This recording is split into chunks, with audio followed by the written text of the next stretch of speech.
Bagi teman-teman juga yang ada di YouTube, dukung channel-channel dakwah, terus subscribe. Bukan cuma channel saya, semua channel yang bermanfaat, semua channel dakwah yang baik. Dukung akhi dan ukhti.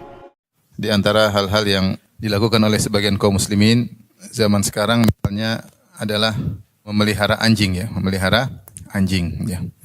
Padahal dalam satu hadis Rasulullah SAW telah bersabda, "Maniktana kalban ghaira kalbi saydin aw masyiatin aw ardin naqasa min ajrihi kulla yaumin qiratan."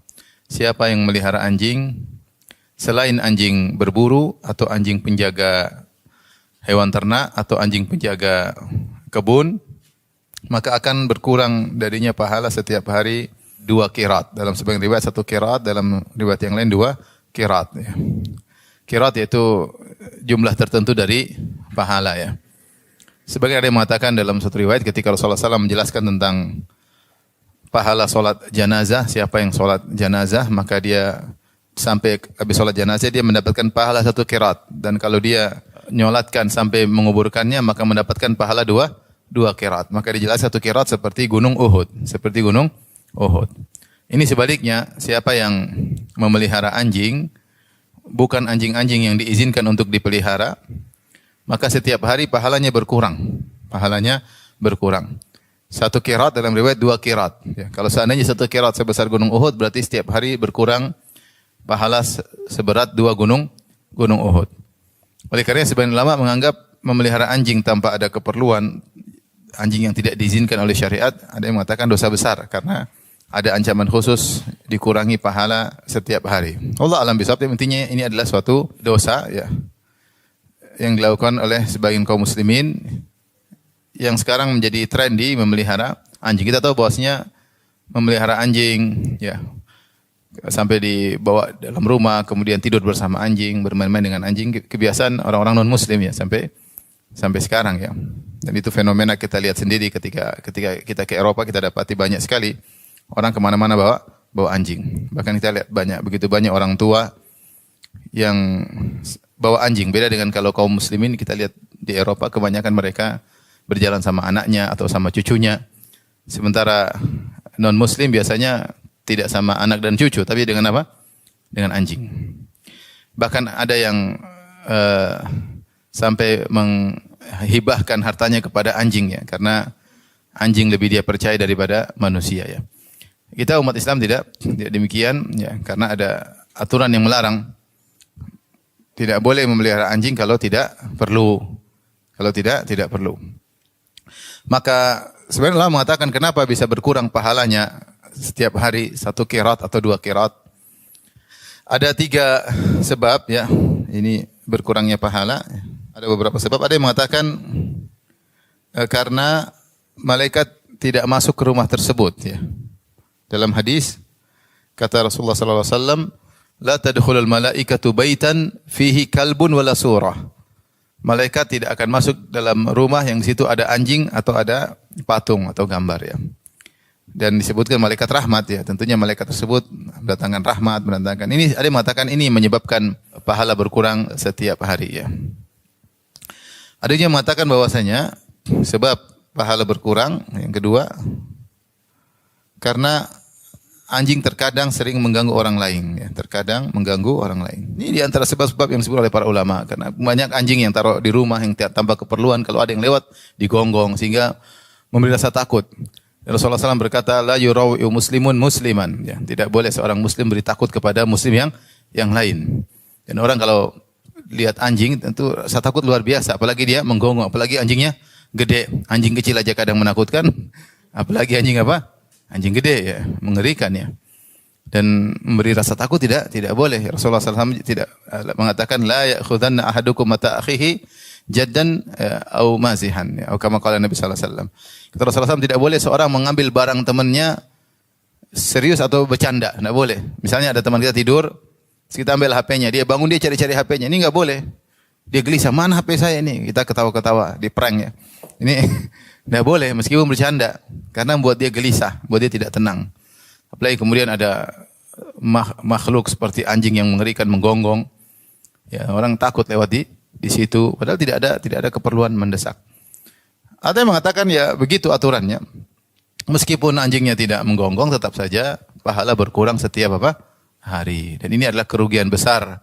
Kita seorang muslim tahu pahala kita nggak banyak, artinya amal soleh kita nggak banyak. Dengan kesibukan yang duniawi yang begitu banyak, dengan sikap kita, sebagian kita yang buang-buang waktunya, sehingga amal soleh kita nggak banyak. Sudah amal soleh kita pun belum tentu diterima oleh Allah Subhanahu Wa Taala, belum tentu ikhlas, terkadang ria, terkadang ujub, ya. Itu pun kalau kita pelihara anjing maka pahalanya berkurang setiap apa? Setiap hari. Tentu hal yang merugikan, hal yang sangat merugikan. Kalau setahun berapa? 2 kali 365 hari. Berapa kirat sudah? 700 kirat lebih. Kalau satu kirat seperti Gunung Uhud sudah berapa pahala yang berkurang. Kalau dia pelihara anjing 20 tahun, rugi besar. Rugi besar. Oleh karenanya terkadang hanya sekedar tren, gaya-gaya sehingga ya akhirnya menjadi kebiasaan hidup ya. Belum lagi ditinjau dari pemborosan yang luar biasa ya. Kita pelihara anjing ternyata biayanya tidak sedikit ya. Biayanya besar. Bahkan lebih besar daripada melihara bayi manusia ya. Lebih besar daripada pelihara bayi manusia ya. Sebagian anjing luar biasa harganya mahal kemudian. Baik. Kita akan bahas hukum-hukum terkait anjing ya, terkait anjing. Yang pertama, ini sekedar pelengkap aja, terkait suci najisnya zat anjing tersebut. Suci atau najisnya zat anjing tersebut. Maka ada 3 pendapat. Pendapat pertama, zat najis anjing. Anjing itu secara zatnya semua najis ya. Kulitnya, bulunya, badannya, semuanya najis. Secara zatnya dia najis. Dan ini pendapat mayoritas ulama disebut najasatul ain, yaitu najisnya tidak akan berubah. Ya, dia akan tetap najis selama-lamanya. Ini pendapat mazhab Syafi'iyah dan mazhab Hanabilah, ya. Bahwasanya anjing itu secara zatnya najis. Sehingga kalau kita terkena badannya, kita harus apa? Membersihkannya. Terkena badannya kita harus membersihkan karena badannya juga najis, badannya najis. Pendapat kedua, bahwasanya zatnya suci, secara umum zatnya suci kecuali kencing dan kotorannya serta cairan darinya seperti keringat dan liurnya. Jadi kalau kita kena bulu anjing, ini pendapat kedua, tidak najis. Badan anjing najis, yang najis keringatnya. Kalau ada cairan terkena tubuh kita maka itu najis. Terlebih lagi kalau kencingnya dan kotorannya. Ini pendapat mazhab Hanafiyah. Mazhab Hanafiyah. Pendapat yang paling ringan adalah pendapat Malikiyah. Malikiyah tubuh anjing tidak najis, liurnya tidak najis.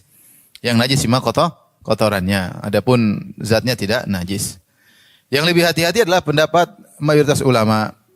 Karena Rasulullah SAW bersabda, "Idza walagal kalbu fi inai ahadikum falyaghsilhu sab'an, ulahunna biturab." Kata Nabi SAW, jika ada seekor anjing yang menjulurkan lidahnya di bejana salah seorang dari kalian, misalnya taruh tempayan, datang anjing kemudian dia masukkan lidahnya minum, kata Nabi SAW, maka buanglah airnya. Buanglah apa? Airnya, kemudian cucilah tempayan atau bejana tersebut 7 kali. Salah satunya dengan tanah. Salah satunya dengan tanah. Maka mayoritas ulama dari mazhab Syafi'iyah dan Hanabilah dari hadis ini berpendapat bahwasanya liur anjing apa? Najis. Kenapa najis? Karena Rasulullah SAW sampai suruh buang apa? Airnya. Karena airnya ternajisi. Kemudian Rasulullah SAW juga suruh cuci 7 kali. Bahkan salah satunya dengan pasir. Bahkan mereka masukkan dengan najasah mughalladhah, yaitu najis yang berat, karena secara umum najis-najis yang lain tidak harus 7 kali. Yang penting kalau najisnya hilang sekali sudah cukup. Ya, najis yang lain kalau dicuci sekali sudah hilang maka sudah cukup. Kecuali najis air liur apa? Anjing sampai 7 kali.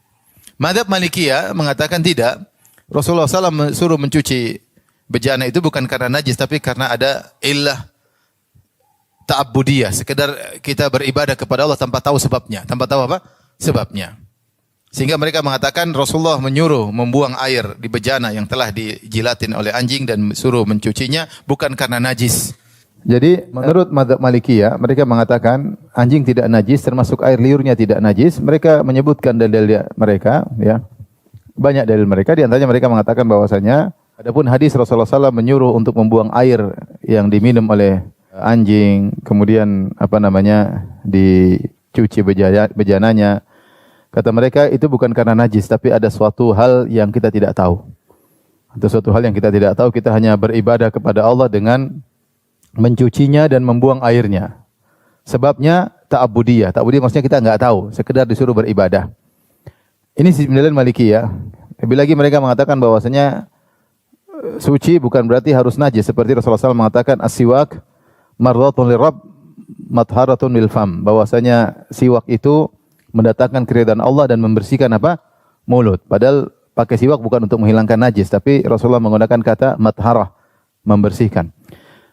Pendapat Malikiyah ada sisi kuatnya, namun lebih selamat pendapat jumhur ulama bahwasanya air liur anjing adalah najis, apalagi dalam riwayat Rasulullah SAW mengatakan tuhuru ina'i ahadikum, sucinya bejana salah seorang dari kalian kalau dijilat oleh anjing maka dengan dibuang airnya dicuci tujuh kali. Dan dalam tradisi syariat kalau dikatakan sucinya sesuatu berarti tadinya najis kemudian disucikan.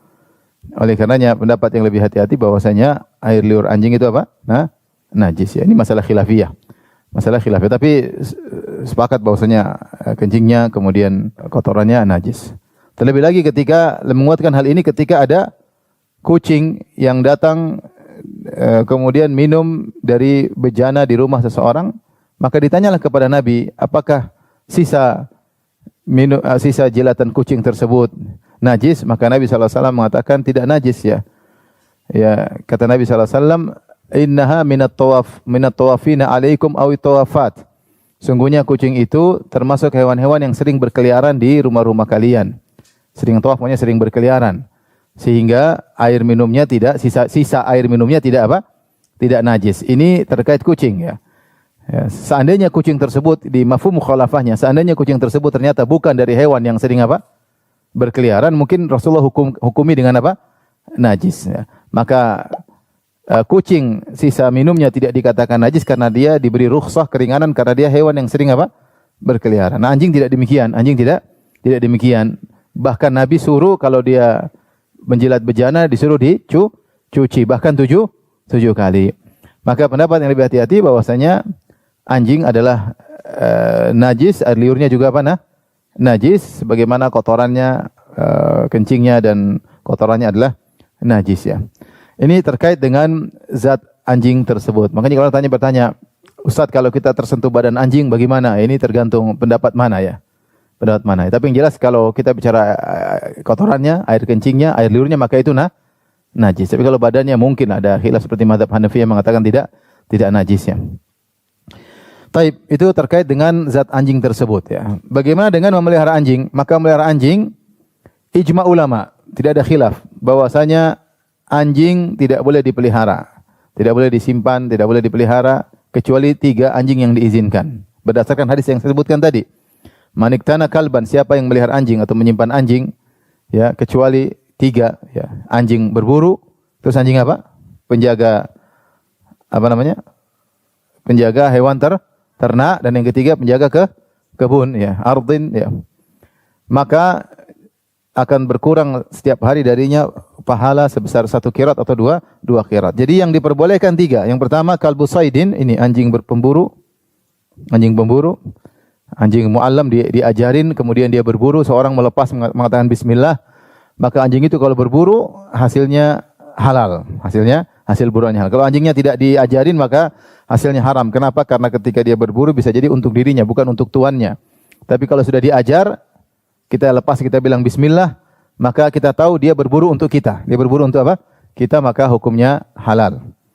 Yang kedua, kalbu harsin, penjaga sawah, ladang atau penjaga kebun, boleh kita taruh anjing situ, khawatir ada hewan-hewan yang datang merusak kebunnya. Juga diajarin anjing tersebut, diajarin sehingga dia menjaga. Kalau ada hewan yang datang ingin merusak kebun, ada pencuri ingin ambil kebun, hasil kebun, maka anjing tersebut menjaga. Ini juga tidak mengapa. Ya, tujuan kita bukan untuk bersenang-senang dengan anjing tersebut, bukan main-main, tapi dia memang ditugaskan untuk apa?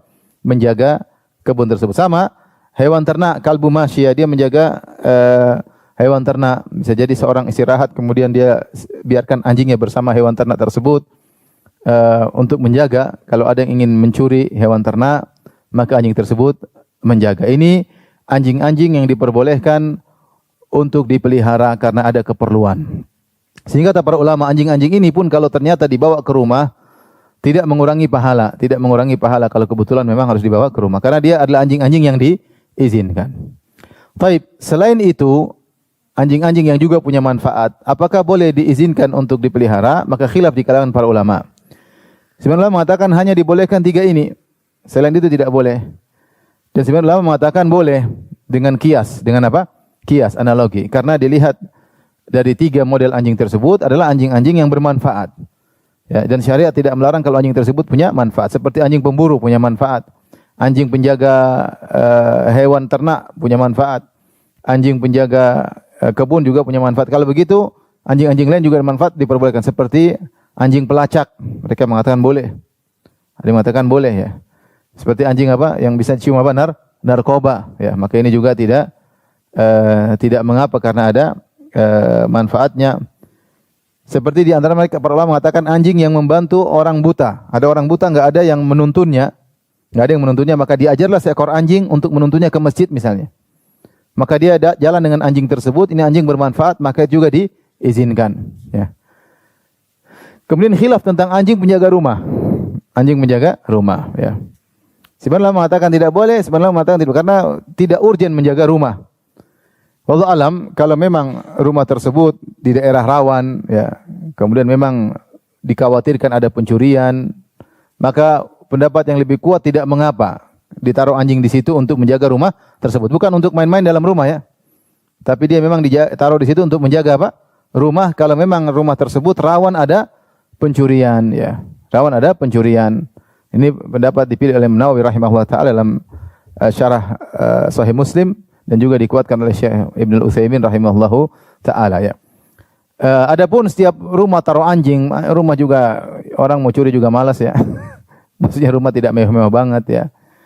Kemudian tidak rawan pencurian. Kemudian taruh anjing sampai 2 ekor. Melebihi kebutuhan. So, anjingnya besar orang lewat digonggongin ya. Ini tentu tidak boleh. Ini termasuk yang dilarang karena melebihi kebutuhan atau tidak perlu sama sekali. Melebihi kebutuhan atau tidak perlu sama sekali. Ya. Saya tinggal di kompleks, saya sering jalan pagi situ. Sampai di situ saya selalu lewati anjing. Ada 2 ekor besar-besar. Ya, saya juga namanya ya lewat aja, tapi sebagian ibu-ibu enggak berani lewat. Lewat berhenti, kasihan, subhanallah.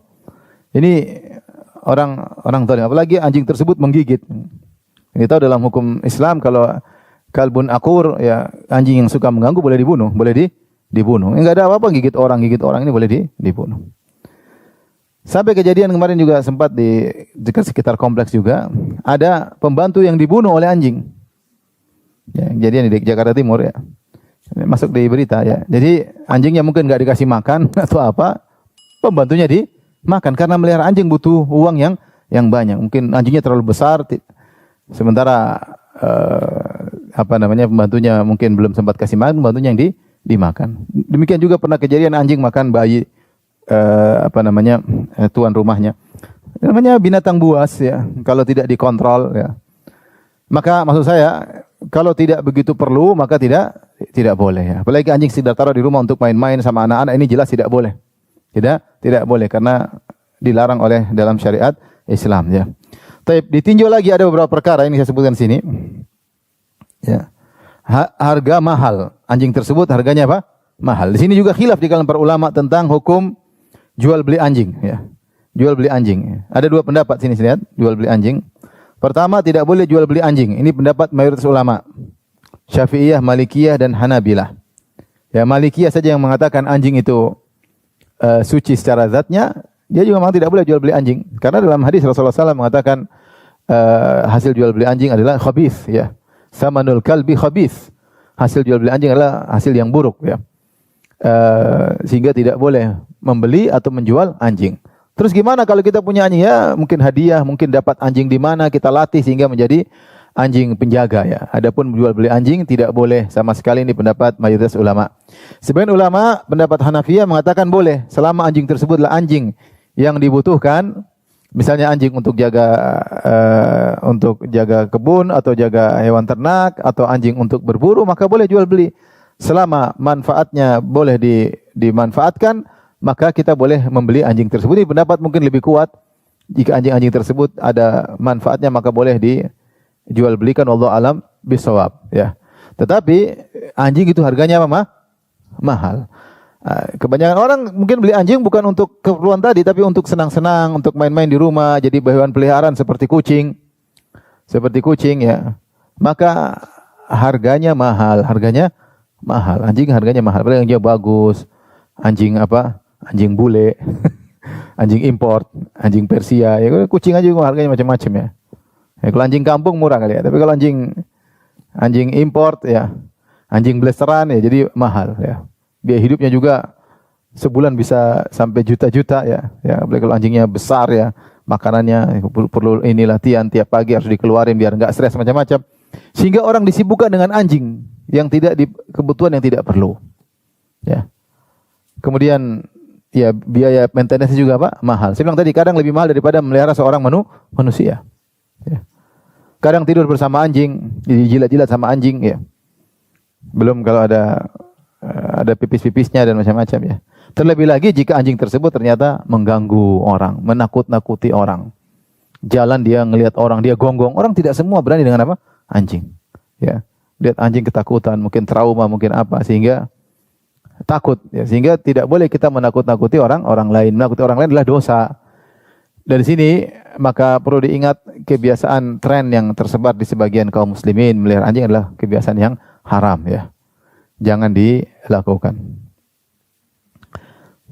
Saya dulu waktu masih kecil ada kawan muslim, dia pelihara anjing. Kita tanya, kenapa pelihara anjing? Kita ngobrol. Sampai ada teman yang bilang, mungkin sudah disunat anjingnya. Sudah disunat, sudah boleh dipelihara. Nggak ada. Jadi nggak ada seperti itu. Tapi pada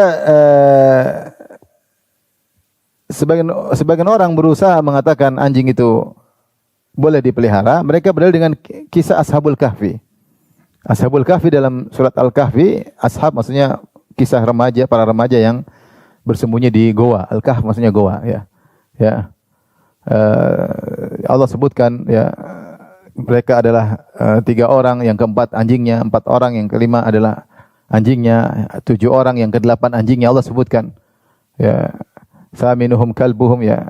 Intinya Allah menyebutkan kalbuhum basitun dhira'ihi bil wasid. Allah sebutkan anjing itu berulang-ulang dalam Al-Qur'an. Kata mereka ini anjing dipelihara oleh Ashabul Kahfi. Ya, maka boleh memelihara anjing. Maka jawabannya kita katakan bisa jadi anjing tersebut adalah anjing yang diizinkan oleh apa? Syariat. Mungkin anjing pemburu, ya, mungkin anjing penjaga kebun atau penjaga hewan dibawa oleh mereka. Ya. Apalagi mereka adalah orang-orang soleh ya. Dan taruhlah itu adalah anjing yang buat mereka main-main. Maka itu adalah syar'u man qablana, syariat orang terdahulu. Dan dalam usul fikih disebutkan syar'u man qablana idza khalafa syar'ana ya, kalau ada syariat sebelum kita menyelisih syariat kita maka tidak dianggap. Karena masing-masing nabi punya syariat apa? Sendiri. Bisa jadi itu dibolehkan di syariat terdahulu. Tetapi syariat kita tidak diperbolehkan memelihara anjing kalau bukan merupakan anjing-anjing yang diizinkan. Maka jangan suka melihara anjing ya. Jangan suka melihara anjing. Nah, kita dapati beberapa orang datang ke saya, Ustaz, ibu saya pelihara anjing Ustaz ya. Masuk anjingnya banyak, padahal biayanya besar ya. Tapi ibunya senang punya apa? Anjing ya. Ini kebiasaan harus dikasih tahu ya. Tidak diperbolehkan. Banyak kemudaratan baik syariat maupun duniawi. Secara syariat tadi pahala berkurang setiap hari. Malaikat rahmat tidak masuk ke dalam apa? Rumah ya. Kemudian duniawi biaya besar, kemudian terkadang kita ternajisi oleh anjing tersebut ya. Terkadang anjing tersebut ya mengganggu orang lain, banyak hal hendaknya dihindari kebiasaan tersebut ya. Sebagian daerah gitu orang beli anjing bangga-banggaan punya anjing besar, jalan-jalan kemana anjing. Jadilah bangga-banggaan memiliki anjing yang besar tersebut.